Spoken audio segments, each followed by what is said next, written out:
Hello everyone. Last दो videos में हमने रिफ्लेक्शन और रिफ्रैक्शन को वेव नेचर से एक्सप्लेन किया। इसके बाद वेव ने दो और फिनोमिनन को एक्सप्लेन कर दिया था। एक था इंटरफेरेंस ऑफ लाइट और दूसरा था डिफ्रैक्शन ऑफ लाइट। तो आगे के जो दो वीडियोस होंगे उसमें हम इंटरफेरेंस और डिफ्रैक्शन के बारे में पढ़ेंगे। तो उससे पहले जो है हमें ये पता होना चाहिए कि सुपरपोजिशन फिनोमिनन क्या होता है। वो इंटरफेरेंस और डिफ्रैक्शन सुपरपोजिशन पे बेस्ड होंगे। तो सुपरपोजिशन क्या होता है? तो हमारे पास दो टाइप्स की वेव होती हैं, दो टाइप की वेव्स होती हैं। एक होती है कंसिस्टेंट वेव और एक होती है इनकंसिस्टेंट वेव। तो कंसिस्टेंट वेव्स क्या होती हैं? जिसमें क्रेस्ट और ट्रफ एक इंटरवल के बाद वो अपने नेचर को, अपने पाथ को रिपीट करती है। तो वो है कंसिस्टेंट वेव। इसका एम्पलीट्यूड फिक्स रहेगा, फ्रीक्वेंसी फिक्स रहेगी, टाइम पीरियड फिक्स रहेगा। तो ये क्या है? कंसिस्टेंट वेव है। इनकंसिस्टेंट वेव क्या होती है? इसका एम्पलीट्यूड फिक्स नहीं है, इसकी फ्रीक्वेंसी भी जरूरी नहीं है कि सेम हो, नहीं भी हो सकती है। तो ये होती है इनकंसिस्टेंट वेव। तो जो हमने जो आगे के दो फिनोमिना पढ़ने हैं वो कंसिस्टेंट वेव के लिए। तो अब जो सुपरपोजिशन होते हैं वो दो टाइप के होते हैं। एक होता है कंस्ट्रक्टिव सुपरपोजिशन, एक होता है डिस्ट्रक्टिव सुपरपोजिशन। तो कंस्ट्रक्टिव सुपरपोजिशन क्या होता है? जब क्रेस्ट और ट्रफ जो है सेम टाइम पे एक दूसरे से मिलते हैं, तो वहां पे क्या होता है? कंस्ट्रक्टिव सुपरपोजिशन होता है। जैसे ये दो वेव हैं, ये ए है और ये बी है, ये दो वेव्स हैं। इसका क्रेस्ट सेम टाइम पे है, ये ट्रफ सेम टाइम में क्रेस्ट और ट्रफ जो है वो आगे को बढ़ते हैं। तो क्या होता है? ये जो है ऐड हो जाएगा, जो रिजल्टेंट है ये दोनों सुपर इम्पोज हुई। सुपर इम्पोज होने के बाद क्या हुआ? ये इनका जो एम्पलीट्यूड है वो डबल हो गया। तो ये क्या है? कंस्ट्रक्टिव सुपरपोजिशन है। कंस्ट्रक्टिव सुपरपोजिशन कब होगा? जब उनका जो फेज डिफरेंस है वो 0, 2 पाई, 4 पाई या 2n पाई हो। 2n पाई जहां पे n की वैल्यू 0, 1, 2, 3, 4 है। तो इस केस में क्या होगा? दो वेव्स के बीच में अगर फेज डिफरेंस 2n पाई का होता है तो सुपरपोजिशन कैसा होता है? कंस्ट्रक्टिव सुपरपोजिशन होता है। या पाथ डिफरेंस उनके बीच में 0 लैम्डा, 2 लैम्डा, n लैम्डा का हो, जहां पे n की वैल्यू जो n है हम 0, 1, 2, 3 ले रहे हैं। तो क्या होगा? जो सुपरपोजिशन है वो कंस्ट्रक्टिव सुपरपोजिशन होगा, कंस्ट्रक्टिव सुपरपोजिशन होगा। लेकिन अगर इसका उल्टा है, क्रेस्ट और ट्रफ जो है सेम टाइम पे नहीं मिल रहे हैं, जब वो सुपर इम्पोज कर रही है, तो एक का क्रेस्ट, एक का ट्रफ दूसरे का क्रेस्ट है, तो क्या होगा? ये जो है यहाँ पे कोई लाइट नहीं मिलेगी, हमें डार्क स्पॉट मिलेगा। तो इस टाइप का जो फिनोमेना होता है इसको बोलते हैं destructive superposition. Destructive superposition.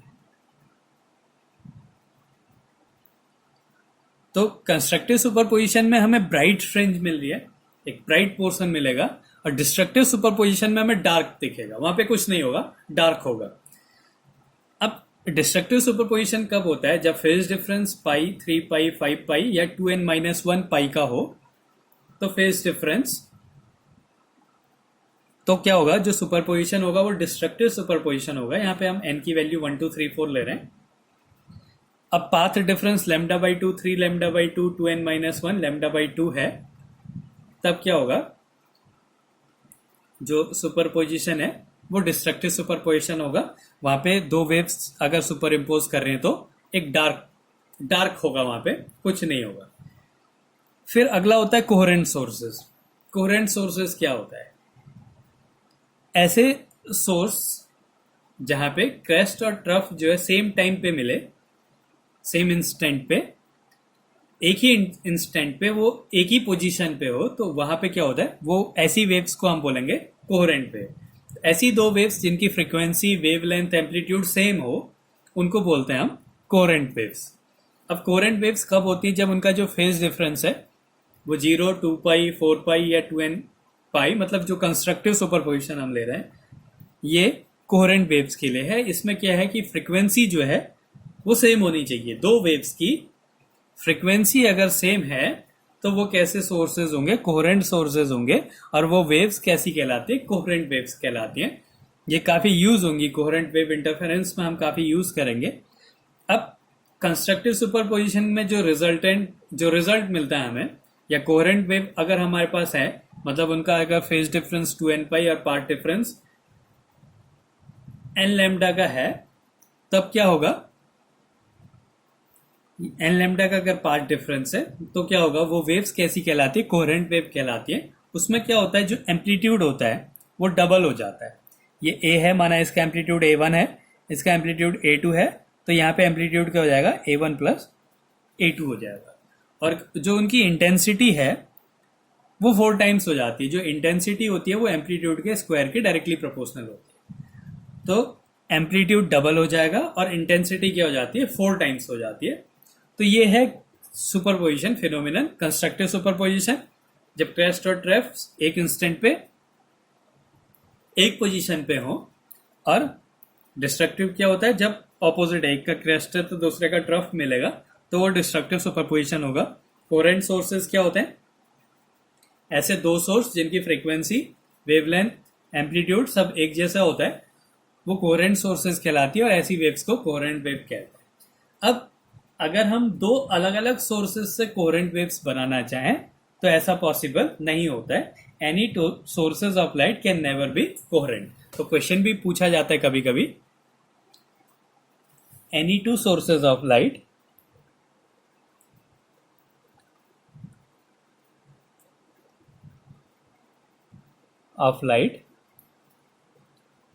can never be coherent.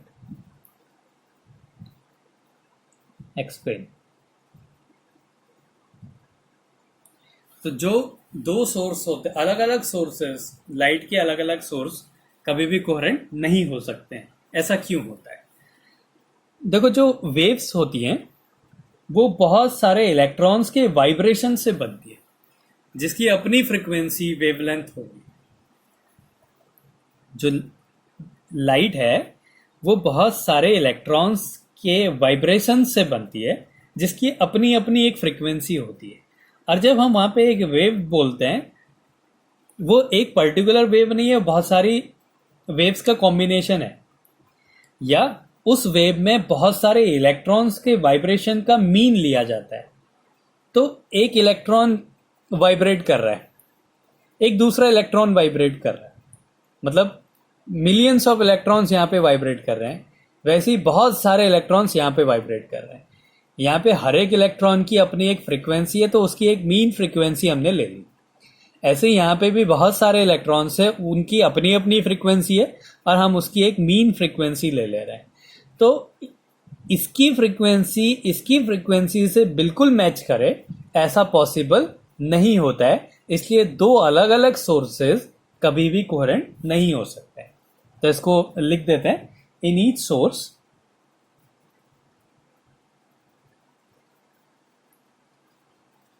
frequency of light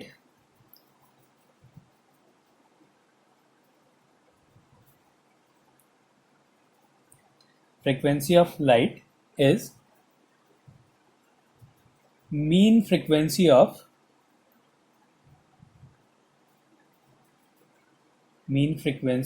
vibrations of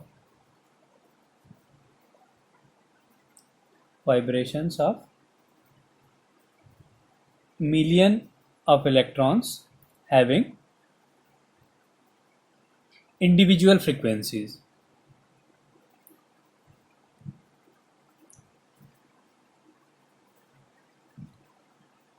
तो बहुत सारी फ्रीक्वेंसीज के वाइब्रेशन का, जिनकी अपनी अपनी कुछ फ्रीक्वेंसी होगी, उसका मीन निकाल दें तो वो जो होती है एक सोर्स की में जो लाइट होती है उसकी फ्रीक्वेंसी होती है। In each source frequency of light is mean frequency of vibrations of millions of electrons having individual frequency. Therefore,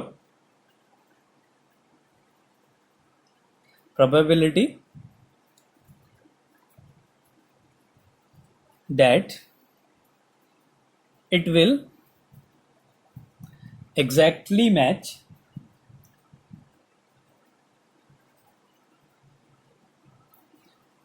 the frequency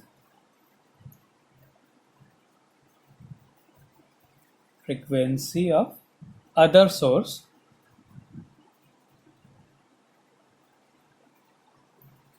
with millions of electrons is 0।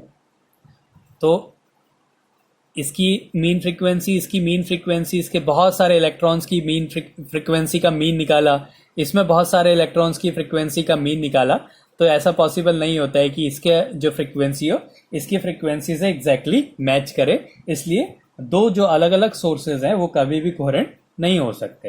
Hence two sources can never be coherent।